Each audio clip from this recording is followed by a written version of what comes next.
Hi hello friend, कैसे हैं आप लोग।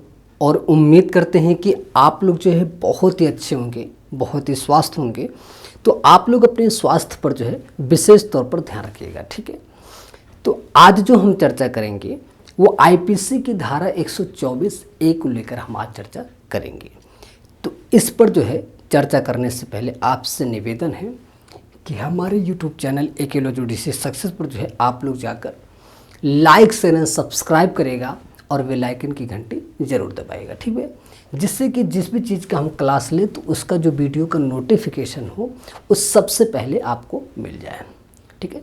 और जैसे ही नोटिफिकेशन आपको मिलता है तो आप क्या करेंगे, सबसे पहले आईपीसी का बेयरट, कॉपी और पेन, ये तीनों चीज़ को अपने पास में लेके रख लेना है, ठीक है।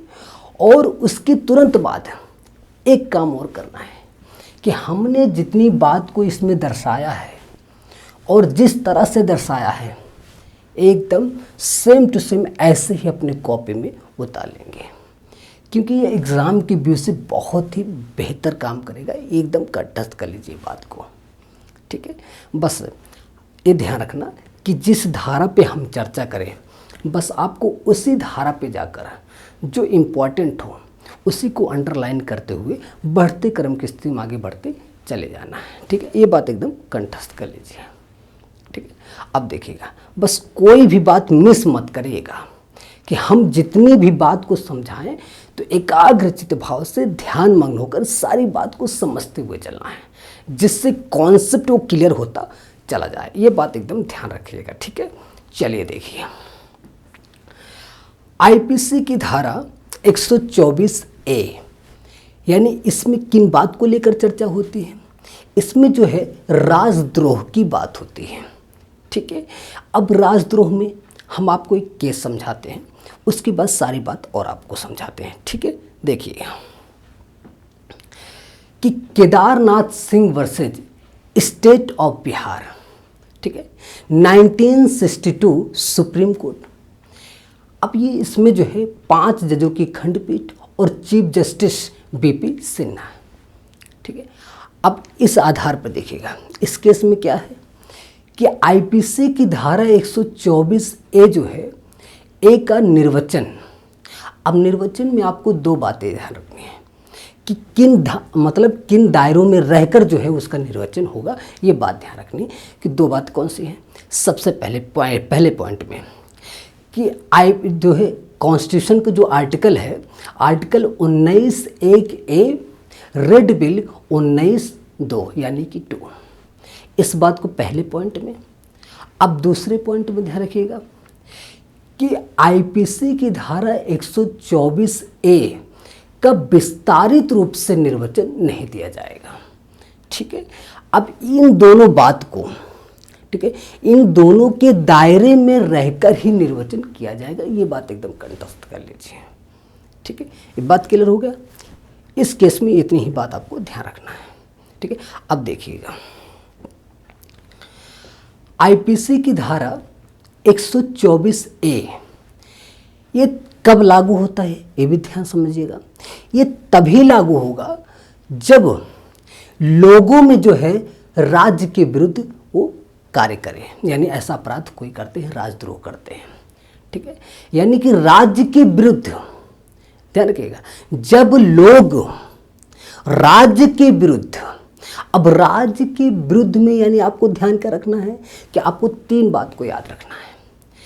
पहली बात में यानी कि इतनी घृणा, ठीक है, इतनी, दूसरी बात इतनी शत्रुता, ठीक है। ये 2 बात। पहली बात ये समझे कि इतनी घृणा, दूसरी बात में समझिए कि इतनी शत्रुता। अब तीसरी बात में कि अभक्त भाव भरा हो, ठीक है, जो अभक्त भाव भरा हो कि वह यानी कि अब 2 बात को ध्यान रखना इसी आधार पे, अभक्त भाव भरा हो कि वह में, यानी कि अब 2 बात कौन सी है कि इलीगल यानी कि अवैध, पहले पॉइंट में। दूसरे पॉइंट में कि असंवैधानिक रूप से, ठीक है, असंवैधानिक साधनों के द्वारा। अब इसमें भी आपको 2 रूप को समझना है, ठीक है। जो असंवैधानिक साधनों के द्वारा यानी कि इसके रूप में दो आपको समझना है। अब कौन से हैं कि विधि द्वारा, देखिएगा, विधि द्वारा स्थापित सरकार को विस्थापित करने के लिए उत्तेजित हो सकता है, हो जाए। ठीक है, ये बात हो गया पहले पॉइंट में। अब दूसरे पॉइंट में जो मात्र, देखिएगा दूसरे पॉइंट में जो मात्र सरकारी नीतियों को, ध्यान रखना, जो मात्र सरकारी नीतियों का जो है विरोध करते हैं यानी उसका भर्त्सना करते हैं, तो जो सरकारी नीति होता है उसकी जो भर्त्सना करता है वो अपने आप में जो है वो क्या है कि आईपीसी की धारा 124A वो अपराध की श्रेणी में नहीं आएगा। ठीक है, अब ध्यान दीजिएगा, इसमें हम आपको समझाते हैं एग्जाम्पल के आधार पर। ठीक है, इससे आपको समझ में आ जाएगा सारी बात। देखिए कैसे, आपको क्या ध्यान रखना है कि एग्जाम्पल में जो धरना देते हैं लोग, ठीक है, यानी कि सरकारी नीतियों के विरुद्ध ही जाकर वो धरना देते हैं। जो उनकी सरकारी नीति होती है उन सरकारी नीतियों के विरुद्ध जाकर धरना देते हैं यानी उनके नीतियों का विरोध करते हैं। ठीक है, और जो धरना देते हैं किसी भी स्थान पर देते हैं, ध्यान रखिएगा, किसी भी स्थान पर वो धरना देते हैं यानी कि जो सरकारी नीति होती है उस सरकारी नीति के विरोध में जाकर वो धरना देते हैं, वो भी शांतिपूर्वक रूप से, ध्यान रखना, वो भी शांतिपूर्वक रूप से। तो ये जो स्थिति होगा यानी ये अपराध की श्रेणी में नहीं आएगा। ये बात एकदम कंठस्थ करें, क्योंकि वो शांतिपूर्वक कर रहा है, सिर्फ उस सरकारी नीति के विरुद्ध ही कर रहा है, धरना दे रहा है। ठीक है, वो भी किसी स्थान पे। तो ये बात आपको क्लियर होगी। अब देखिएगा, अब एक बात और समझना इसमें, अगर वहीं पे ये कोई कहता है, क्या कहता है कि ये कहता है कि इस सरकार को आने वाले चुनाव में उखाड़ फेंकना, यानी कि इस सरकार को आने वाले चुनाव में उखाड़ फेंकना, ये बात जो है यानी कि राजद्रोह की श्रेणी में यानी कि अपराध की श्रेणी में नहीं आता है।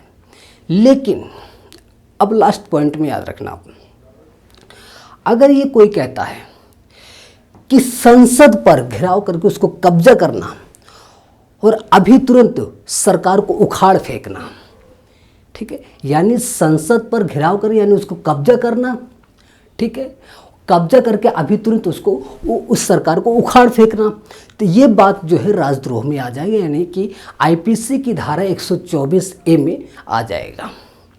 ठीक है, ये बात एकदम क्लियर हो गया। अब हम बात कर लेते हैं एसेंशियल एलिमेंट को। अब एसेंशियल एलिमेंट में क्या ध्यान रखना है, आपको 3 पॉइंट याद रखनी है। अब देखिए, आवश्यक तंत्र में 3 पॉइंट कौन से हैं। पहले पॉइंट में भारत सरकार के प्रति घृणा, देखिएगा, भारत सरकार के प्रति जो है घृणा करना, ठीक है, और अपमान जो है प्रदीप्त करना या प्रदीप्त करने का प्रयत्न करना, अथवा उसके प्रति, ध्यान रखना, अथवा उसके प्रति अप्रतीत प्रदीप्त करना या प्रयत्न करना। ठीक है, ये बात आपको ध्यान रखना है इसमें। अब दूसरे पॉइंट में क्या ध्यान रखना कि ऐसे कार्य जो हमने अभी बताया, ऐसे कार्य या कार्य को करने में प्रयत्न करना, ठीक है, ऐसे कार्य या कार्य को करने के लिए प्रयत्न करना, ये चीज आपको ध्यान रखना है। ठीक है, अब तीसरे पॉइंट में क्या ध्यान रखना आपको, तीसरे पॉइंट में यह याद रखना है कि शब्दों द्वारा, देखिएगा, शब्दों द्वारा या बोलने के द्वारा, ठीक है, बोला गया हो और या लिखा गया हो, ये आपको ध्यान रखना है लास्ट पॉइंट में। ठीक है, तो हमें जहां तक कि सारी बात आपको राजद्रोह के बारे में समझ में आ गया होगा। ठीक है, अब लास्ट पॉइंट में अब ध्यान रखना है कि ये कैसा मामला है। ये मामला जो है संज्ञेय मामला है, यानी संज्ञेय मामला जो कि अजमानती मामला है, और ऐसे मामले का जो विचार है वो सेशन न्यायालय में यानी कि सेशन कोर्ट में होगा। ठीक है, ये बात क्लियर हो गया। अब इसमें जो पनिशमेंट की बात की गई है, अब इसको भी ध्यान रखें। पनिशमेंट में क्या ध्यान रखना है कि आजीवन कारावास या जुर्माने से दंडनीय, ठीक है, या 3 वर्ष या जुर्माने से दंडनीय, ठीक है, या जुर्माने से। तो इस चीज़ को आपको ध्यान में रखना है। तो ये हो गया आपका क्लास आज का। ठीक है, तो आपका क्लास 2-3 क्लास और बच्चे हैं, डिफॉर्मेशन का क्लास लेंगे जो है, तो उसके बाद एक क्लास यानी कि आईपीसी पूरा समाप्त हो जाएगा। और हमने आपको आईपीसी बहुत ही विधिवत तरीके से समझाया और पीसीजे के पूरे सिलेबस को हमने कंप्लीट कर दिया आईपीसी का सब्जेक्ट। ठीक है, अब सीआरपीसी का बेयर एक्ट जो है यानी क्रिमिनल प्रोसीजर कोड का बेयर एक्ट अपने पास में लेके रख लेना है। ठीक है, तो उसको जो है हो सकता है हम संडे या मंडे से क्लास चालू कर दें सीआरपीसी का। फिर उसको भी एक एक टॉपिक को हम बढ़िया से आपको समझा देंगे, उसका भी कंप्लीट करके फिर एविडेंस को समझा देंगे, फिर कॉन्स्टिट्यूशन को समझाएंगे। तो जो मेजर एक्ट है पहले उन चीज़ों को हम कवर कर लेंगे। ठीक है, तो जाते जाते जो है आप लोग लाइक शेयर सब्सक्राइब करेगा और बेल आइकन की घंटी जरूर दबाएगा। इसी साथ चलते हैं। जय हिंद, जय भारत।